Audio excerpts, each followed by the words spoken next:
Visakha steel ప్లాంట్లో భద్రతా ప్రమాణాలు పాటించకుండా 9 మంది ప్రాణాలు బలిగొన్నారు. వారికి నివాళులర్పిస్తూ ₹1 కోటి నష్టపరిహారం చెల్లించాలని, నాసిరకంరా మెటీరియల్ కొనుగోలుపై దర్యాప్తు జరిపి చర్యలు చేపట్టాలని, ప్లాంట్లో స్టాండర్డ్ ఆపరేషన్ ప్రొసీజర్ తప్పక పాటించాలని, ఆధార్ కార్డు బ్లాక్ తొలగించి నిర్వాసితులకు స్థానికులకు ఉపాధి కల్పించాలని తదితర డిమాండ్లతో steel plant employees union CITU ఆధ్వర్యంలో ఈరోజు ఉదయం 8 గంటల నుండి ఉక్కు ప్రధాన పరిపాలన భవనం ఎదుట ధర్నా నిర్వహించారు. ఈ కార్యక్రమము విజయవంతమైనది. ఈ కార్యక్రమంలో జె. అయోధ్యరాం ప్రధాన కార్యదర్శి, గౌరవాధ్యక్షులు ఎం. జగ్గు నాయుడు తదితరులు పాల్గొన్నారు. Steel plant employees union CITU ధర్నాను ఉద్దేశించి మాట్లాడుతున్న స్టీల్ సిఐటియు గౌరవాధ్యక్షులు ఎం. జగ్గు నాయుడు, సస్పెండ్ చేశారు. అంత ఇష్యూని పక్కన పట్టిస్తూ ఉన్నారా?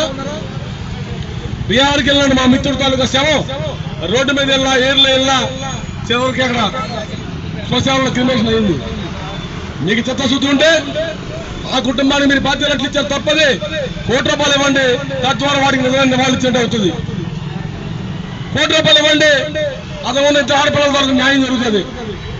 ఆ విధంగా చనిపోయి 9 మందికి 9 కోట్లు ఇవ్వాలని చెప్పేసి సిఐటిగా డిమాండ్ చేస్తాను. ఇచ్చే వరకు మిమ్మల్ని జిల్లా కోర్టు, హైకోర్టు, సుప్రీంకోర్టు, ఇంటర్నేషనల్ న్యాయస్థానంలో నిలబడ్డానికి కూడా సిఐటి సిద్ధంగా ఉన్నది. మీరు భయపెడితే భయపడడానికి సిద్ధంగా ఇక్కడ లేవు. భయపెట్టి ఎంతకాలం బడుతారని చెప్పేసి అడుగుతా ఉన్నాం. ఫెర్రో స్క్రాప్ లో తప్పులు జరుగుతూ ఉన్నాయి. ఫెర్రో ఎల్ఐసి నాశనం తీసుకొస్తా ఉన్నారు.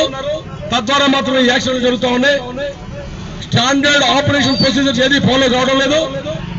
ఉత్పత్తిని తీసి మీరు లాభాలు తీసుకొచ్చారంటే నష్టాలు తీసుకొచ్చారు. అంటే మేము డబ్బులు ఇచ్చాం, నష్టాలు వస్తుందని చెప్పి మళ్ళా దీని వెనకాల ఎవడో కుట్ర చేస్తా ఉన్నాడని చెప్పి మాకు అర్థమవుతోంది. ఢిల్లీలో చెల్లదు. ఖచ్చితంగా దీన్ని సంజాక్షి చెప్పాలి, బాధ్యుల మీద చర్యలు తీసుకోవాలి. ఎవడైతే డబ్బులు మింగాడో వాటి దగ్గర రికార్డు చేయాలని చెప్పేసి డిమాండ్ చేస్తూ సిఐటి బోర్డు కొనసాగుతుంది.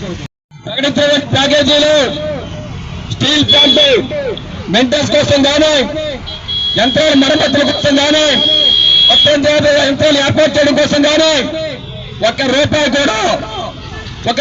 కూడా నిధులు ఖర్చు చేయకుండా ఈరోజు ఈ ప్రమాదానికి కారణమవుతూ ఉన్నారు. ఇప్పటికే దాదాపు 2,636 కోట్ల రూపాయలు కేంద్రం ప్రకటించిన డబ్బుల్లో కేంద్ర ప్రభుత్వం ముట్టు కింద పెట్టుకుంది. వాటి విడుదల చేయలేదు. స్టీల్ ప్లాంట్ ఎంప్లాయీస్ సిఐటిగా డిమాండ్ చేస్తున్నాం.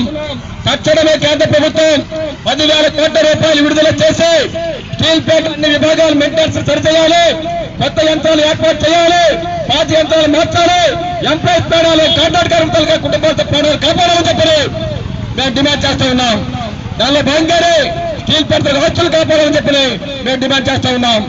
రెండో అంశం, ఈ రాష్ట్రానికి వచ్చినటువంటి విశాఖపట్నం స్టీల్ ప్లాంట్కి వచ్చినటువంటి రాష్ట్ర మంత్రి నారా లోకేష్ గారు, పవన్ కళ్యాణ్ గారు, వీళ్ళు కూడా రాష్ట్ర స్టీల్ ప్లాంట్ యాజమాన్యం ఏదైతే ప్రకటించిందో ఎంప్లాయీ దాచుకున్న డబ్బులు, చట్టపరంగా వచ్చే డబ్బులు, ఆ డబ్బుల్ని వాళ్ళ డబ్బులు కూడా ప్రకటించారు. ₹10 లక్షల, ₹5 లక్షల స్టీల్ పర్మనెంట్ ఎంప్లాయీస్ కాంట్రాక్ట్ ఇస్తామని చెప్పని మనం అడుగుతున్నాం.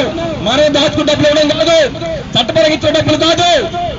జరిగితే ఆ మేజర్ యాక్సిడెంట్ కి కారకులైనటువంటి వారిని వెంటనే జైల్లో పెట్టాలి. ఎందుకు పెట్టాలంటే ఎల్జీ పాల్మర్స్ లో చనిపోయినప్పుడు ఏదైతే వేరే దేశం యొక్క కంపెనీ అయినా సరే వాళ్ళని నెల రోజుల పాటు జైల్లో పెట్టడం జరిగింది. మరి ఇక్కడ ఎందుకు పెట్టట్లేదు అంటే కేంద్ర రాష్ట్రం ఈ నాటకంలో వాళ్ళకి బాగా ఉందని చెప్పి తెలుస్తా ఉంది కదా. కాబట్టి ఈ మేనేజ్మెంట్ ని మొత్తంగా డైరెక్ట్ ఆపరేషన్ ని, సిఎండిని, అలాగే డైరెక్ట్ పర్సనల్